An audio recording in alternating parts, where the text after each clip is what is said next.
Welcome into another edition of the Hops and Spirits podcast, and we're back again with some Summer School 2021. That's right, we're back again, but instead of learning about math and other things, we're learning about some new pours, some cocktails and beers this week. We'll be joined here in a little bit by Kevin Patterson of the Beer Trap in Lexington, Kentucky. First, though, we will go with the cocktail side, the spirit side of things, with Jake Sulek of West Main Crafting Co. in downtown Lexington. But remember to follow us on all of our social media at Hops Spirits, all one word, on Instagram, Facebook, TikTok, and more, so you can keep up with all of our cool things like our big fundraiser that we just wrapped up and who's coming up next on Summer School 2021. But we're on the spirits side right now, and joining us once again is Jake Sulek, beverage director at West Main Crafting Co. in Lexington. Jake, welcome back. Thank you, Jonathan. It's good to be here. Now, as we're doing summer school, I try to make, you've been on here before. You know what's about to happen. One tough question. But with summer school, I figured let's make them school-related. So, did you bring your lunch or pack a lunch? Did you get your lunch at school, or did you pack a lunch and bring it to school? I don't think I ever packed a lunch. Not after maybe the age of 8. So it was always a hot lunch? Yeah, generally a hot lunch until maybe high school, and then it was more candy bar and maybe a soda. So you went really nutritional there at the end. No, not at all. I think I was almost always a bring your lunch to school kid. I don't know why. I had nothing against a school lunch, but for whatever reason, I just always had a bag lunch. Now, sometimes that didn't go in my favor, as friends would, break into lockers and steal your lunch. But, that goes without saying. They're good people. Now you're here for some summer cocktails. Kevin will be joining us here in a little bit for summer beers. But before I even get into what people can expect on summer cocktails, what's your favorite part about being a bartender these days, especially now that we're coming out of kind of all the restrictions of the pandemic? Yeah. And in Kentucky, people can now sit at bars again, at the bar, things like that. So what's your favorite part of being a bartender these days? You make a good point about the reopening factor and just being able to sit as a bar. Because, in addition to actually bartending, I enjoy going out. So for me, that interaction, being able to sit at a bar top, whether I'm on either side of the bar, whether I'm talking to a guest or a bartender is talking to me, just that sort of laid-back, casual interaction with another human being, I think I miss that the most. Super excited about this upcoming week, being able to go to 100%. It's going to be really exciting. And then, I kind of joked about you a little bit before we hopped on, but everything is now calm there, and no more mischief has happened at West Main, correct? No. We had an anonymous supporter actually sent us a brand new octopus. So we have finally replaced the missing bookend that's been troubling us for so many weeks. And folks, if you didn't, you really should follow them on social media, because it was entertaining, but also very sad that someone would try to walk out with that. And I'm glad that there is a nice supporter that at least brought some love back to the bar and helped you guys out. With summer being here, obviously kind of things change a little bit. I know you guys kind of do cocktails in 6-month periods and so forth, but what are some things people can expect now that temperatures getting a little warmer from those seasonal cocktails? Temperatures warmer, people might be sitting outside a little bit more, or just in general it's hot wherever you are. So what can people expect? Yeah, you're going to see cocktails change quite a bit. On the one hand, a lot of different produce starts coming in over the summer. Citrus prices go up, but you start to see things like watermelon and strawberries really come down in prices. So those ingredients start getting added into cocktails. But you also go for more cooling and quenching drinks this time of year. So what as bartenders we call the Tom Collins build, which is going to be some sort of sour cocktail topped up with something sparkling, that kind of comes back into fashion this time of year. So expect to see a lot of tall, iced, cool, and refreshing drinks. And then maybe a lot more fruit-based, or at least a fruit addition to them? Yeah, absolutely. Tons of fresh produce. If ever there's a season to use fresh produce, it's summertime. And then, we always talk about this because one of the reasons I love having you on is because you can give some ideas on how folks can do some things at home. And what's one or two cocktail at home recipes, for just if I'm wanting to make one for myself, what might be a good one that I can go ahead and throw together, maybe even tonight? Definitely summertime, it's all about the daiquiri. And when I say daiquiri, I mean the actual real daiquiri, not the frozen, syrupy-looking thing that comes out of the machine in certain chain stores, but an actual authentic daiquiri. It's one of the foundational cocktails, comes from the golden age, goes all the way back to about 1890. We know the man who created it. He was an American mining engineer. He was stationed in Cuba doing some work. He threw a party for some of his friends, and he created this new cocktail. He called it the daiquiri. He named it after the beach that was really close to where he was stationed in Havana. It's the simplest cocktail in the world. It's 3 ingredients. You've got sugar, fresh lime juice, and a really nice white rum. A Puerto Rican style rum works great in here. Something like Don Q, Bacardi, Florida Caña from Nicaragua is another great one. You want something really light and citrusy. So you take simple syrup, half an ounce, 3/4 of an ounce of lime juice, which if you're at home, that's about half a lime. Just make sure that it's strained out. 2 ounces of a nice white rum. Shake it over ice, serve it up in a glass. It's the best thirst-quenching and refreshing cocktail on the planet. I was going to say, I always think about that when my mom would go out to restaurants when I was younger. I think she would always get the virgin version, but that was fine. But daiquiris remind me nice and red, or at least nice color to them, and just I think you can also kind of add a few things to them too, right? Instead of just the 3 ingredients, if you want to spice things up. 3 ingredients are classic. There's a number of liqueurs that you can add, but again, being summertime, some fresh produce wouldn't hurt. You can actually make a really nice homemade strawberry daiquiri by just muddling some strawberries in the base of the shaker before you shake, and then you've got a perfectly well done, balanced homemade strawberry daiquiri. I was going to say, with 3 ingredients, I'm pretty positive I could make that happen, even with the strawberries, because we just went out to Evan's orchard and Pick Farm, and we got plenty of strawberries, so that might be on the menu here this week. Now, say we're having some gatherings. What might be a good large batch cocktail folks can make in advance and share it and make themselves look like they know what they're doing? Easiest thing I can think of would be, especially for this time of year, Rum Punch. You could actually make a rum punch style large format drink using any base spirit, but I think for summertime rum is a good option. And the easiest way to remember it is actually a nursery rhyme that I think it dates 200 or 300 years, all the way back to Jamaica. But it's 1 of sour, 2 of sweet, 3 of strong, 4 of weak. And what this means is you can use any sort of sour element, so either lemon or lime juice, just 1 part, 2 parts of your sweetener, which is sugar, 3 parts of strong, which is going to be your hard alcohol, so 3 parts of rum, and then 4 parts of weak. This is going to be a diluting agent, so you can use cold water is the easiest thing to use, something that maybe you kept in the freezer for 10 minutes to make sure that it was really chilled, or you could use a refrigerated tea. And I did that recipe in parts rather than ounces. That way it's really scalable. So if you've got a couple friends coming over, you could just do parts and multiply it by 8. If you've got a huge gathering coming over, you can multiply it by 10, put it in a punch bowl. It's easy to remember, and you can't really mess it up. You would be surprised. You've never seen me in a kitchen. I also like the 1, 2, 3, 4, the little nursery rhyme. Yeah. I think little things like that always make things very interesting. And we've talked a lot about rum in this one. Is there anything like, obviously, rum? Almost every spirit nowadays, there's a variety of them. Is there anything people should watch when picking out a rum to use in anything like this, or pretty much all fair game? Rums are weirdly still very affordable. We've seen mezcal, gin, and whiskey booms over the last 10 to 15 years, and the prices have gone up. But you can get a decent white unaged rum for a fifth, 750 milliliters, for $10 to $15. So if you like drinking rum, this is definitely the time of your life to be doing it because it hasn't had the same premiumization as other brands and other types of spirits have. I don't think there are any hard rules, but it is useful to know that rum laws are different than other spirits.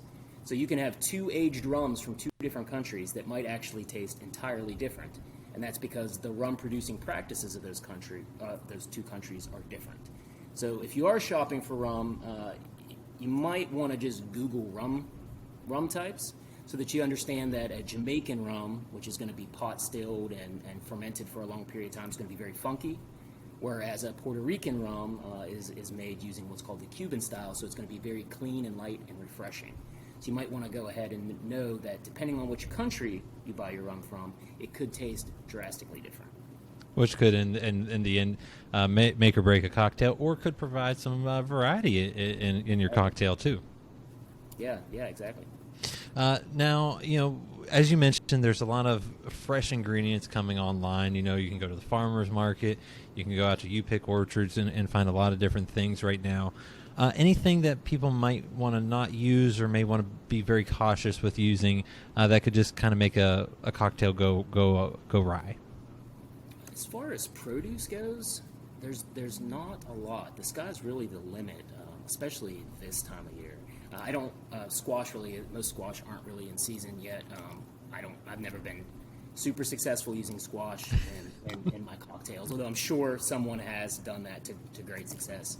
The one ingredient that cracks me up, honestly, that I think people should steer away from or just get less inventive with is probably White Claw. Just because, I don't think most people realize that it's actually just a flavored malt beverage. It's not really a vodka soda, and I would encourage people this time of year, if you want a vodka soda, you should just make a vodka soda.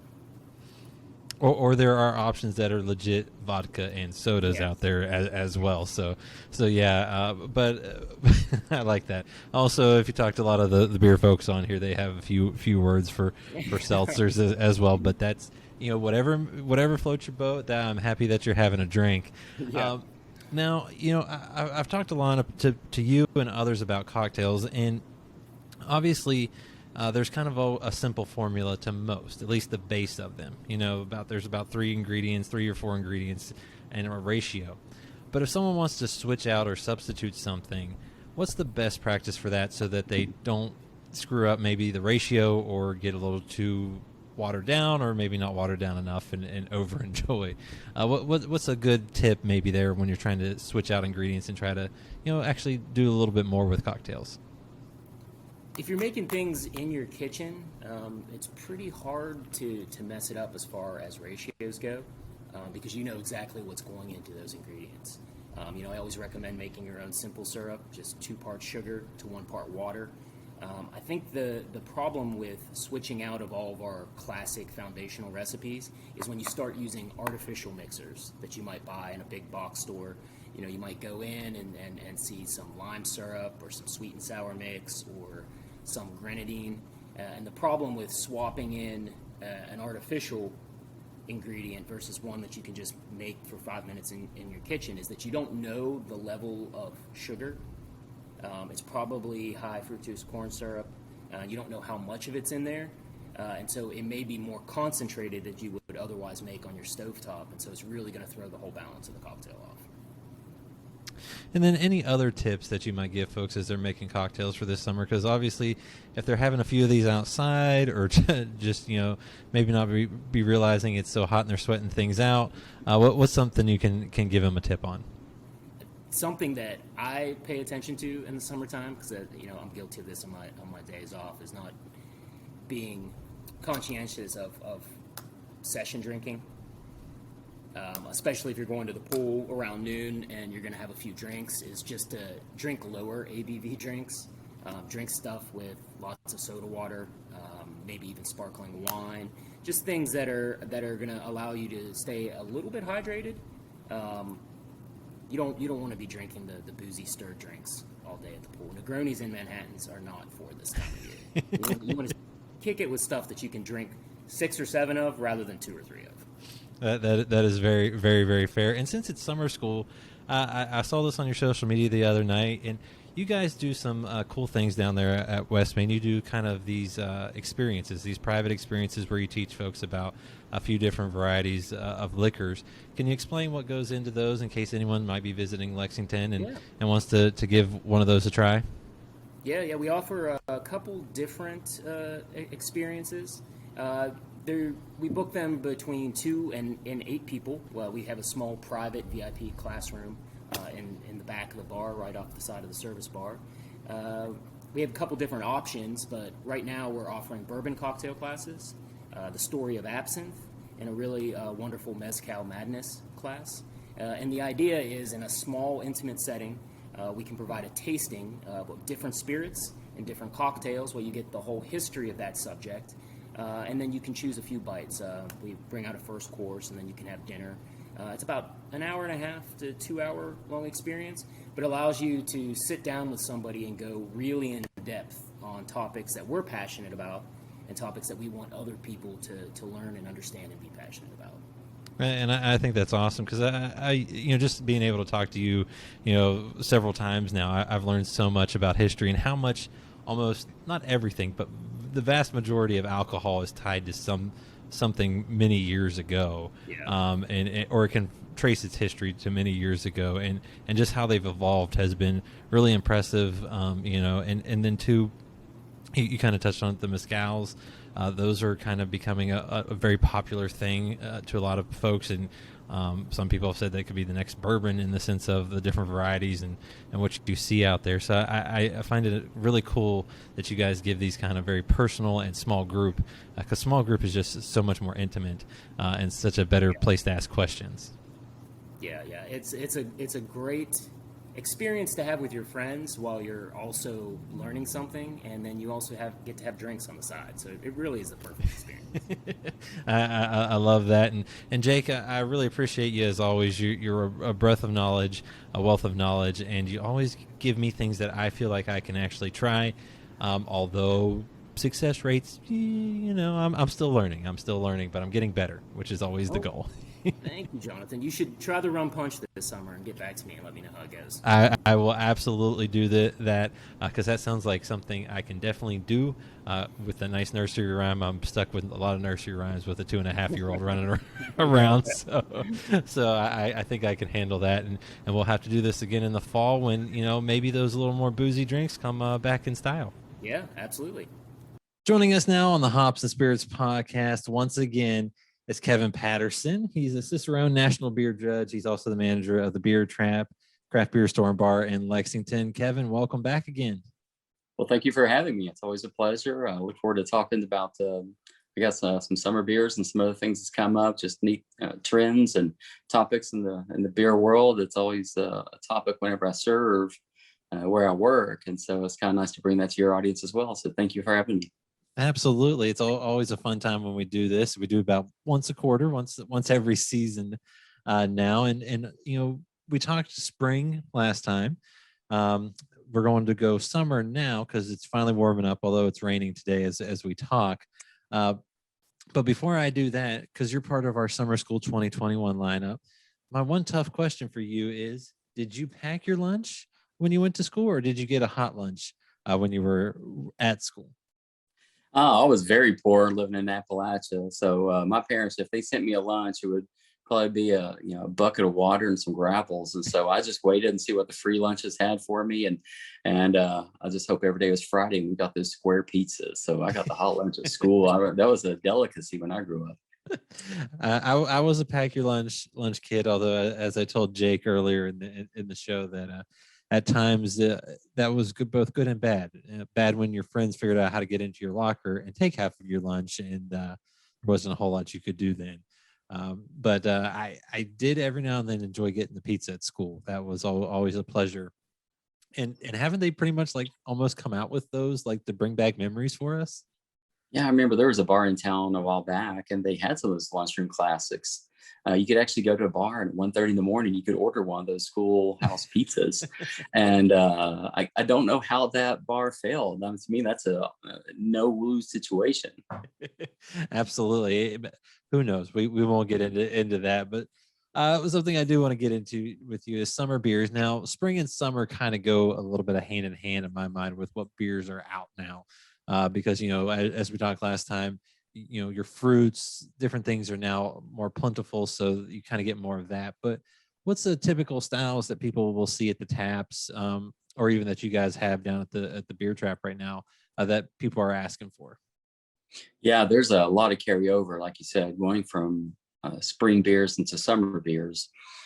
Seems like with all the other seasons that the flavors can change quite a bit. So brewers always trying to get a jump on the next season by releasing their seasonal beers maybe a bit early.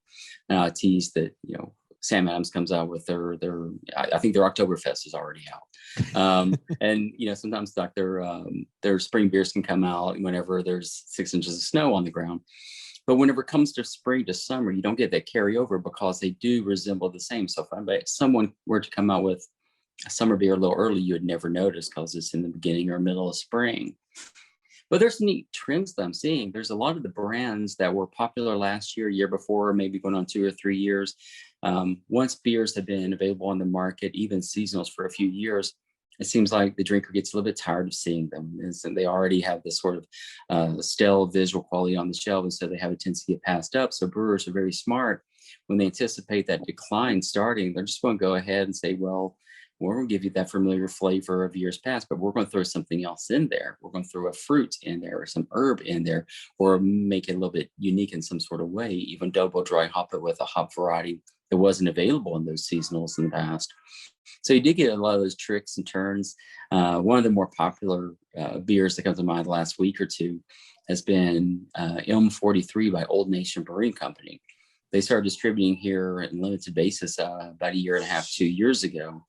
So now that the M43, everybody's had a chance to kind of saturate their palate with that flavor, and it starts to sit around maybe a little long for a hazy IPA. So like, you know what? We know how to fix this. Let's just add strawberry to it.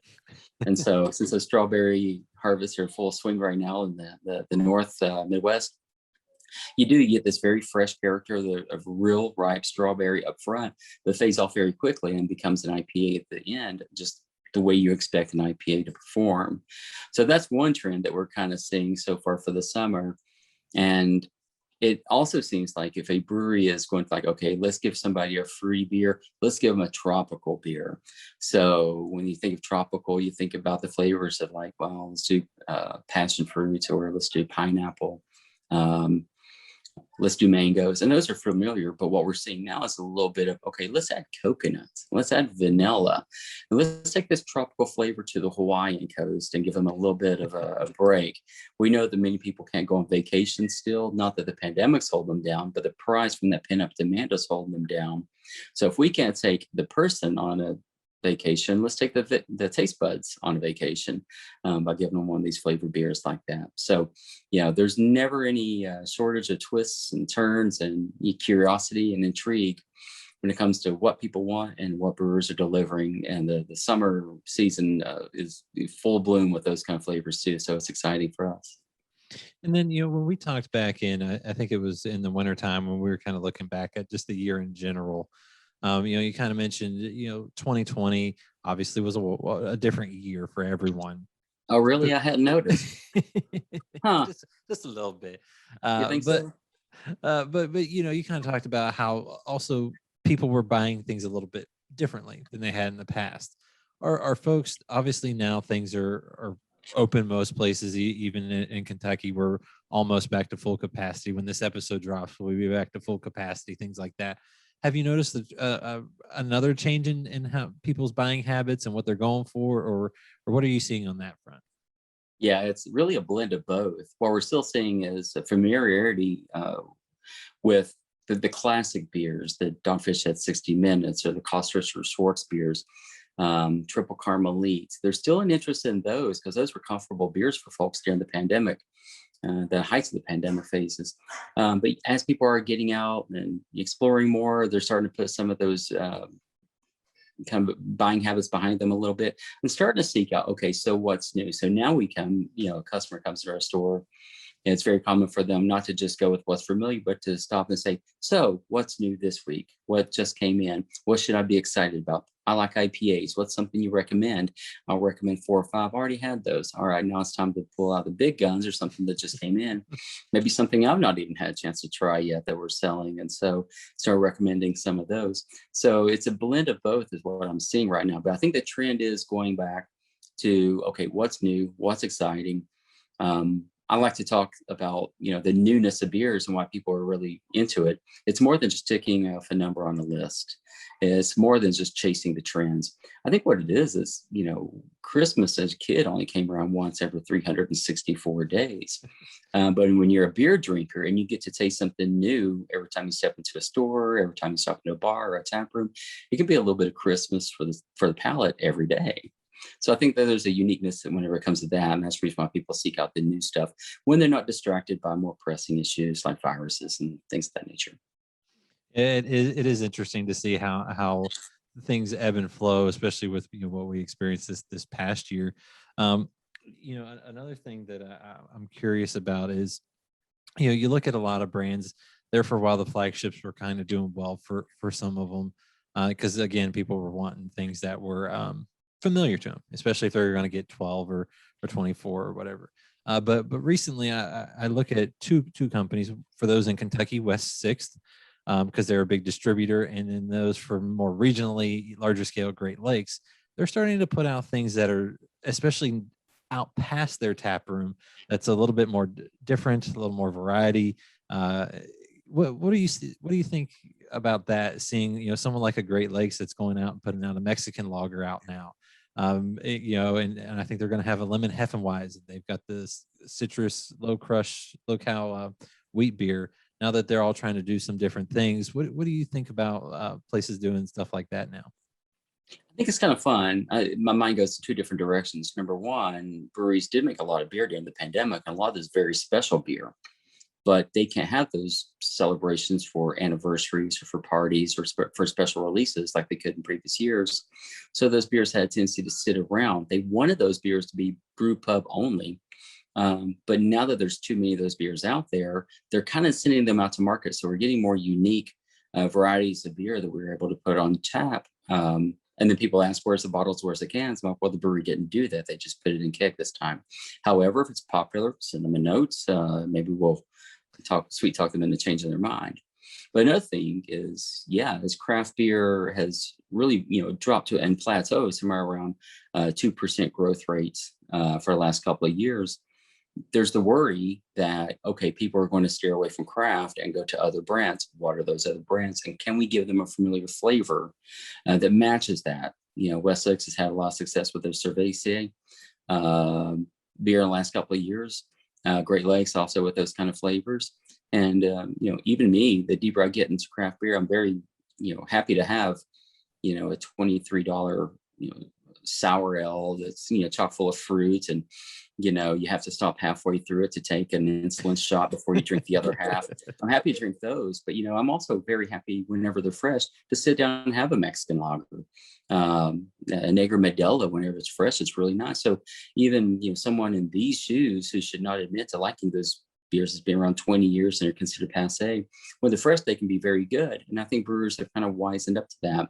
And I think craft beer drinkers are, even though they like the new stuff, they're less likely to just buy something because it's new. They have to have some confidence that's actually good and they can actually drink multiple of them if they're going to buy more than one, perhaps at the store or at the tap room. And so I think some of those very common, flavors, very common beers have found their way into the tap rooms and the craft beer portfolios to try to make sure that whenever brewers do steer away from maybe the intensity of the IPAs or the sours or the roasty beers, that there's still a flavor in that brewery's portfolio that makes the drinker happy. And so I think it's just another way to branch out. It's just another way to kind of show that, craft brewers, they're not stagnant. They're not just trying to rest on some sort of success they saw 10 years ago. They are moving, they are ebbing, they are flowing. And they're trying to adjust to the buying demands of the consumer to make sure that you keep your focus and your wallet pointed in their direction. And I think it's smart. Yeah, I agree. I think, especially for someone like Great Lakes who's been around for a long time, you got to make sure you keep things fresh and people's taste buds change. And you can have a little fun with some seasonal releases or limited releases out and have people looking forward to the next one. Um, for you there at the craft beer store, obviously people can come in, have a drink, they can buy some stuff to go. What's been kind of moving lately? That anything that's shocked you in terms of maybe what style or anything like that that's moving nowadays? Well, I mean, right now, the intensity of summer, you got the sours, you got the IPAs. Everybody knew that those were going to be popular. But what kind of sours, what kind of IPAs is what's kind of fun. One of the things I've enjoyed seeing, and this is something I've anticipated happening last year or two, the hazy trend is still just as popular as ever. But there's a segment of the IPA hopheads who are like, you know what, I'm just kind of tired of them. I kind of want to go back to something that's a little bit more crisp, a little bit more bitter, a little bit more refreshing, something they can drink multiple of in one sitting. And so they're gravitating back to that Coast style IPA. Those never went away, but they were largely diminished by the haze. And one thing that I've noticed too is the brewers are very smart about how they're handling these new 70 IBUs drier beers too. They're not going back to the recipes of 10 years ago, 15 years ago. They're not going to be limited on their aromatic profile or limited on their fruity profile and flavor. They're not going to taste like pine sol. They're not going to have that kind of bitterness that just hangs up in the throat and you have to scrub it off with a toothbrush 3 days later. It's not that kind of IPA. There's been a lot of developments in the new hop varieties that's really made the hazy IPAs shine. And I think what brewers are realizing is we can use those hops. We can use some of those techniques in brewing. We can use some modifications in our water chemistry to maximize these hop aromas, to maximize hop flavors, and to give this kind of fruity bitterness along with some grassy herbal notes as well that doesn't conflict with what happens whenever you make a hazy IPA. Hazy IPAs, if you use that water profile, if you use those yeast choices, if you do all of those things and still try to make a bitter beer, it comes across highly astringent. It's very unpleasant. And then it's thick and it's chewy and it can do a lot of other things. If you're going to make a hazy IPA, you really need to deal with your hops a very specific way to maximize the hop potential up front, the aroma and the flavor, and to emphasize the malt characteristic in the finish to make the beer have that juicy character. So I think the brewers have realized what is it about those techniques that we can apply to a 70 IBU beer without making it that classic, really dry, really resinous West Coast style. And I think brewers are figuring that out very quickly. They're learning that, the Cicerone Mosaic, the Galaxies, the Idaho Sevens, the Comets, the Mandarin Bavarias, all these different hop varieties we're seeing come out now, not just apply to hazy IPAs, but they're applying to IPAs that have a little bit of a malt balance, but not the cereal-ridden kind of adjuncts that hazies have with so much of the wheat, with so much of the oats. Keep in mind, there can be wheat, there can be oats in these new IPAs, but they're just cutting down on that percentage quite a lot in order to let the bitterness shine just a little bit more. So it's really kind of fun to kind of see that happen. Again, come back to Old Nation that's out of Michigan. They have a 70 IBU beer out. They have a pale ale called Greenstone that's really fresh and really out right now. So that's what's been moving the last week or two. And I think the hotter it gets is the more we're going to see that. Now, if you're hearing this and you think, oh my gosh, my hazies are going to go away, don't worry about it. The hazies still dominate the hop market. What we're talking about is, the West Coast IPAs that might have, sold reasonably well last year are selling at twice the clip this year, but we're still ordering more hazies than ever just because the thirst for those is way up there as well.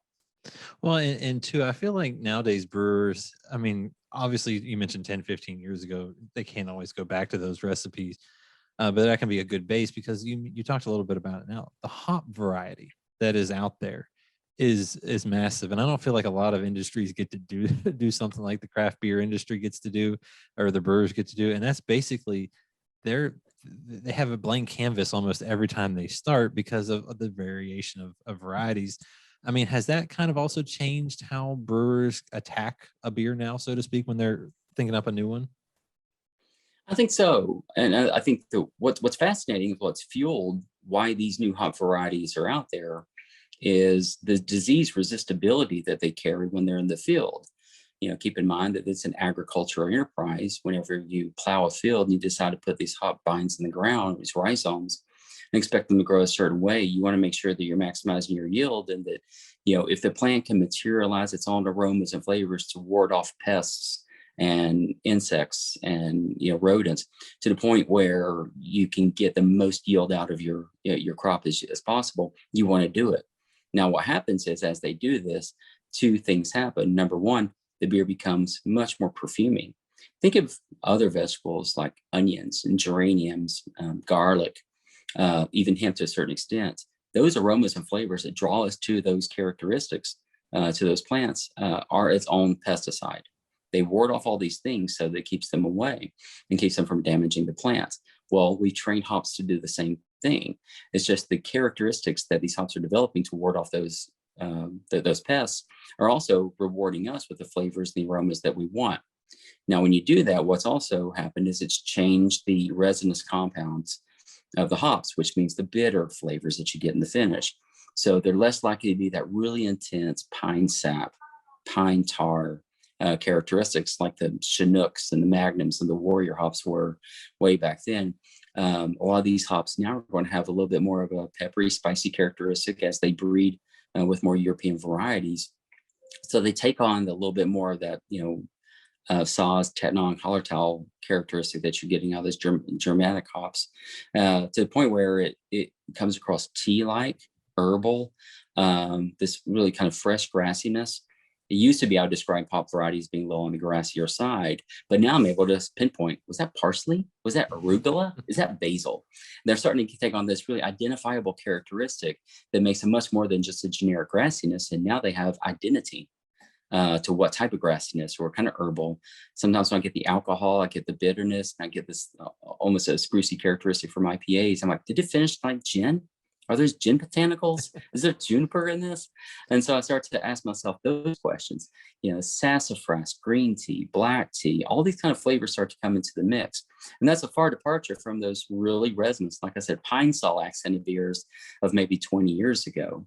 I remember when I first got into home brewing, some of the old timers, this has been in 2000, and some of the old timers then that had been brewing for 15, 20 years were telling me, oh, you don't want to use too much of the hops at the end of the boil.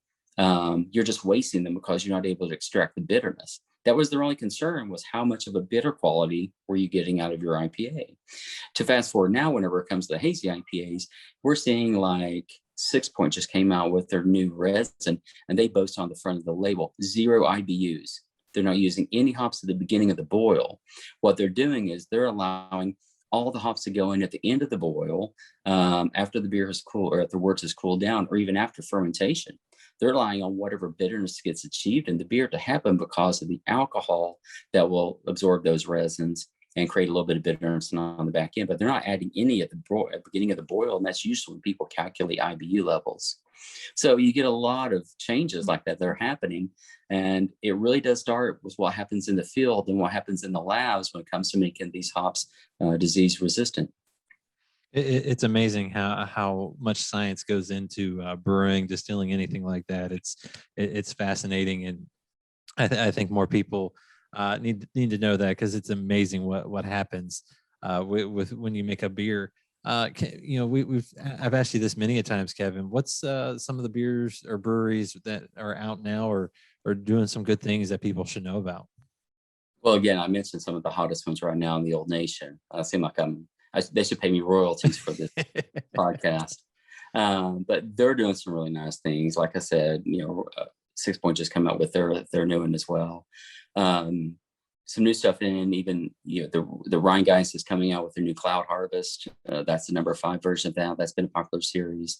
And this new one is highly floral on the front end and a little spicier on the finish, very green.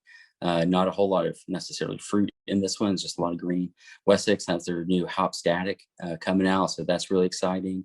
And these beers are what we talked about earlier. They're varieties of those that really does celebrate a crisper, cleaner, more refreshing, bitter beer without abandoning everything they've learned about the haze as well. The coin phrase that you're hearing about these is called the juicy ale. So they'll just put a juicy L on the front of the label. That's not a style. It's just a slight trend. In other words, they're using some techniques that they like to see in the hazies, but it's not a hazy L. It's some sort of other pale ale or IPA hybrid that they've put together that just simply tastes good. Maybe the first example of that was Zombie Dust. They kind of did some of those tricks. They blurred styles, they blurred characteristics, but they come up with a delicious beer. So I think we're seeing a lot of breweries like that kind of come out now. Some other ones has come out. I think it's really, you put me on the spot and I can't think of anything. Nope, nothing new came in this week. It's all old Nothing. stuff. No, that's it. Anderson Valley keeps rolling out some really nice kind of summer gozes. We talked about those. Well, and they also have some new cans, if I'm not mistaken, the new logo, right? Anderson Yep. Valley. Yeah, so those you should start seeing those on the shelf soon, if not, if you haven't yet. Duclaw, they have a Rocket American sour ale that just came out that's supposed to emulate the Rocket popsicles we used to get as a kid, and so that's a 4th of July special. Oh, how can I forget? It's Stone Brewing Companies. Can be a little bit unpopular with the local market because of the ongoing conversations that happen about them in Salt Stone, understandably so. But for those who do enjoy Stone beers, their new Enjoy By is a 9%, so they backed off the 9.4% that we're kind of used to seeing, and it's laced with pineapple and tangerine. So even they're dabbling with some of those fruits. So if you look at the label, I was like, oh no, I've had the Enjoy By before. Well, you haven't had this one before, and that kind of creates a full circle with what we talked about earlier. Well, those are some good ones to try for sure, and be on the lookout. And before I let you go, I asked Jake this earlier, because in Kentucky we're almost back to full capacity, but bar seating is now allowed, and people are now more apt to go out. So what's it like for you being a bartender with people back at a bar? Claustrophobic, I guess. Our bar is not a very big bar. In normal seating capacities, you put 40 or 50 people in there, and we're pretty packed. During the height of the pandemic, we would put 25 people in there, and even at that, it was like, it just feels a little cramped even then. And that's before we put bar stools in. It's before we did any of this. So now there's bar stools around. I can smell people's breath after beer number 3 again, and I'm not thrilled about it. When they sit at the bar, you get all that. And so because you don't have any place to go, you can't hide. You're sitting right there, you're serving. It's great to see them back in. It's great to have people. It's great to have chatter in the room. It's great to hear people talk about something other than what's happening with the virus or politics.